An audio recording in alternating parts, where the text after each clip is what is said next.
दोस्तों, आज हम आपको बताने जा रहे हैं नीट 2025 में जो क्वेश्चन पूछा गया है एक्सक्रेटरी सिस्टम से, excretory system of human body. ठीक है, तो उसका जो क्वेश्चन है वो हम आप लोगों को एक्सप्लेन करने जा रहे हैं कि इसका आंसर क्या होगा। क्वेश्चन ये है कि which of the following diagram is correct with regard to the proximal and distal tube of nephron. यानी कि प्रॉक्सिमल और डिस्टल ट्यूबल्स जो है नेफ्रॉन का, उसमें जो जो एक्सक्रीट हो रहा है, इन जा रहा है, आउट जा रहा है, वो सबको हम लोगों को देखना है कि ऑप्शन कौन सा सही है। चलिए, तो उससे पहले हम लोग एक छोटा सा डायग्राम ड्रॉ कर लेते हैं। ठीक है, सबसे पहले आप लोगों को पता ही होगा, इस तरीके से हम लोग बोमेन कैप्सूल बना लेते हैं।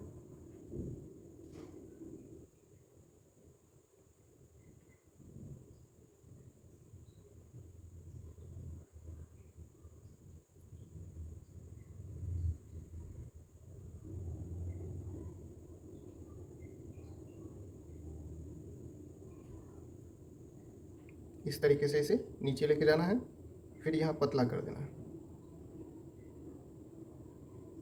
ये रफ डायग्राम है, ऐसा नहीं है कि एनसीईआरटी से वो मैच ही करेगा। आप लोग प्रैक्टिस में इसे रखें, डायग्राम याद रहेगा तो क्वेश्चन ईजी हो जाएगा बनाने में। अदरवाइज क्वेश्चन सब जल्दी समझ में नहीं आता रहता है कि एग्जैक्ट आंसर क्या होगा। ध्यान से देखिए और समझिएगा बात को कि क्वेश्चन कहना क्या चाह रहा है और इसका आंसर क्या निकलेगा।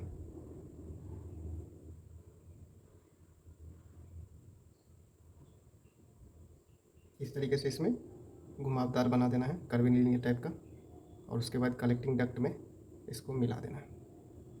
इस तरीके से कलेक्टिंग डक्ट करेंगे क्रिएट।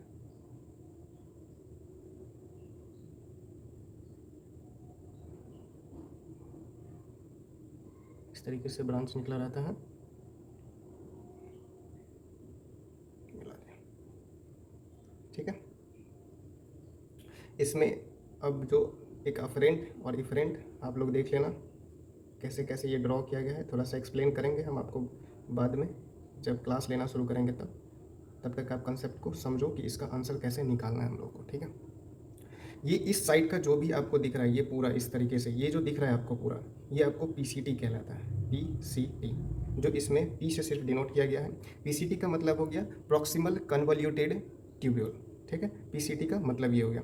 अब इसमें हम लोग सबसे पहले, और इस तरफ जो ये पार्ट है आपका, इस पार्ट को हम लोग बोलते हैं डीसीटी। क्या बोलते हैं? DCT, distal convoluted tubule.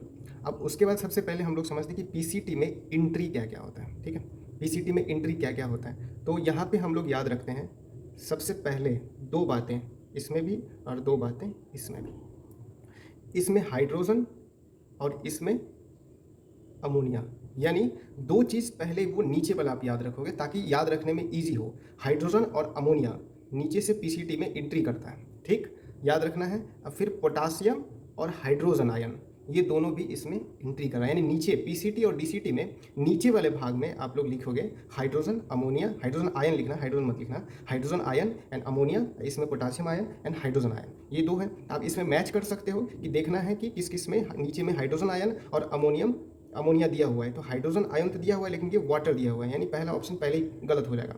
Hydrogen दिया हुआ है और वाटर दिया हुआ है, ये भी गलत हो जाएगा। देखो, इसमें हाइड्रोजन दिया है, अमोनिया भी दिया है, और इस तरफ पोटासियम और हाइड्रोजन भी दिया है, पोटासियम और हाइड्रोजन भी दिया है। और इसमें देखो हाइड्रोजन और अमोनिया दिया हुआ है, लेकिन यहाँ पे इस तरफ पोटासियम और हाइड्रोजन होना चाहिए, तो यहाँ पे NaCl दिया, यानी कि ये ऑप्शन भी गलत है। इसका मतलब है ये ऑप्शन सही हो जाएगा। लेकिन आगे थोड़ा सा और एक्सप्लेन कर देते हैं। दो हाइड्रोजन अमोनिया और इस तरफ याद रखना है पोटासियम आयन और हाइड्रोजन आयन। ठीक है, हम लोग याद कैसे रखते हैं, तो परियों के भेष में कौन रहता है?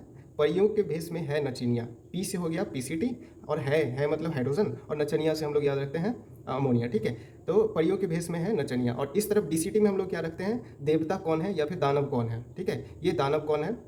दानव मतलब डीसीटी, और कौन है ये मतलब पोटासियम, और हाई मतलब हाइड्रोजन हो गया। ठीक है, लेकिन और आगे देखते हैं कि इसमें क्या क्या और इसमें पीसीटी में है ऊपर वाला भाग में। ठीक है, तो टोटल लगभग हम लोग 5 चीज़ इसमें ऐड करेंगे। इसमें तो दो दो ही दिया हुआ है, दो तीन इस तरीके से, लेकिन टोटल 5 होता है। ठीक है, तो हम लोग पाँचों का पाँचों नाम लिखेंगे। अभी 4 हो गया, एक और 5 लिख दिया। ठीक है, सबसे पहले जो होगा वो HCO3 निगेटिव, ये आयन हो ही जाएगा। ठीक, दूसरा जो होगा भाई NaCl तो होगा ही होगा। ठीक, ऊपर में पीसीटी में। फिर वाटर का मात्रा कभी भी भूलना नहीं है, वाटर होगा ही होगा। ठीक, उसके बाद पोटासियम आयन इसमें होगा, और इसमें फिर कुछ न्यूट्रिशन ऐड हो जाता है। ठीक, न्यूट्रिशन में कुछ कुछ जो अपना होता है वो मैक्रोमोलिक्यूल्स वगैरह, वो सब इसमें ऐड हो जाएगा।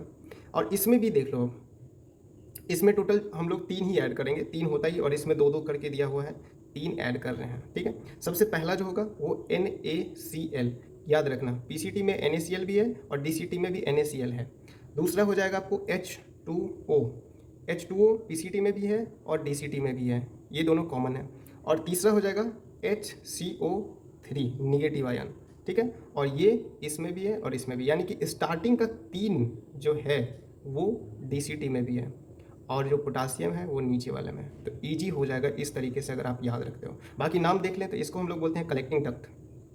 क्या बोलते हैं? कलेक्टिंग डक्ट, ठीक। उसके बाद ये हैनल्स लूप है जिसमें आपको वाटर रिलीज हो रहा होता है, और उसके बाद इसमें NaCl, यानी कि जब हैनल्स लूप अगर डिक्रीजिंग में देख रहे हैं, एक होता है इंक्रीजिंग यानी कि डिसेंडिंग और असेंडिंग में, ठीक है, तो इसमें वाटर और इसमें NaCl हो जाती है, ठीक है। सॉरी, ये ऊपर हो गया, नीचे वाला में आना है, NaCl हो गया, ठीक है, NaCl हो गया, और ऊपर में भी NaCl जाता है। ऐसा नहीं है कि NaCl जब यहाँ है तो यहाँ से ट्रैवल करके भी ऊपर ही जाएगा, ऐसा कुछ है नहीं कि कट करके NaCl रहेगा। और ये दोनों में एक चीज़ तो याद रखना, यूरिया दोनों में कॉमन रहेगा, ठीक है, यूरिया क्या होगा, दोनों में कॉमन रहेगा।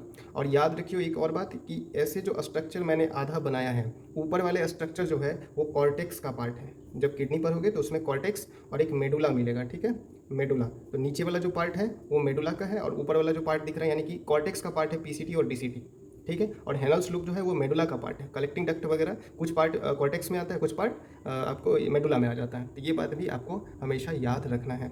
और कैसा लगा ये क्वेश्चन, आप लोग जवाब हमको बताइए, और लाइक एंड सब्सक्राइब भी करिए।